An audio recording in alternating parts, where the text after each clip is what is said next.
ఉప్పల్లో భారీగా black tickets దందా నడుస్తోంది. ఇప్పటి వరకు మొత్తం 27 మందిని పోలీసులు అరెస్టు చేసి 70 టికెట్లు స్వాధీనం చేసుకున్నారు. నిన్న 3, ఇవాళ 24 మందిని ఉప్పల్ పోలీసులు అరెస్టు చేశారు.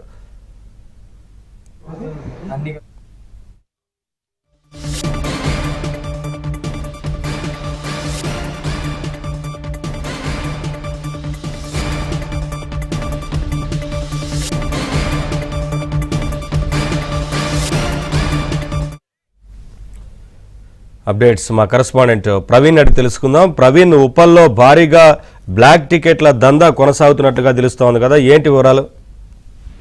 ఇప్పటి వరకు ఉప్పల్ మ్యాచ్ లో ప్రధానంగా మనం గమనించినట్లయితే రాజస్థాన్ రాయల్స్ సన్ రైజర్స్ మధ్య ఈ రోజు మొదటి మ్యాచ్ ప్రారంభమైంది. అయితే దీనికోసం ఉప్పల్ స్టేడియంలో మ్యాచ్ ఉండడం వల్ల పెద్ద సంఖ్యలో హైదరాబాద్ కు సంబంధించినటువంటి క్రికెట్ ప్రేమికులందరూ కూడా మ్యాచ్ చూడడానికి వెళ్లారు. అయితే ఈ నేపథ్యంలో 2,000 రూపాయలు ఉన్నటువంటి టికెట్ ను దాదాపు 8-9 రూపాయల వరకు కూడా ఈ బ్లాక్ లో అమ్మకాలు చేస్తున్నారు. ఇప్పటి వరకు 27 మందిని ఇప్పటి వరకు పోలీసులు అయితే మాత్రం అరెస్ట్ చేసినటువంటి పరిస్థితి. 70కి పైగా టికెట్స్ ను కూడా సీజ్ చేశారు. ముఖ్యంగా భువనగిరి, ఎల్బీ నగర్, మరోవైపు మల్కాజ్గిరి 3 ఎస్ఓటి టీమ్స్ కూడా ఈ బ్లాక్ టికెట్ల దందా పైన నిఘా పెట్టడం జరిగింది.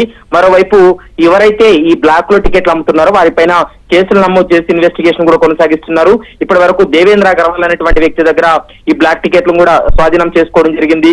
రాకేష్ అనేటువంటి వ్యక్తి, మరోవైపు బానోత్ యాకూబ్ అనేటువంటి ఒక వ్యక్తి వద్ద కూడా భారీ స్థాయిలోనే టికెట్లను కూడా తీసుకోవడం జరిగింది.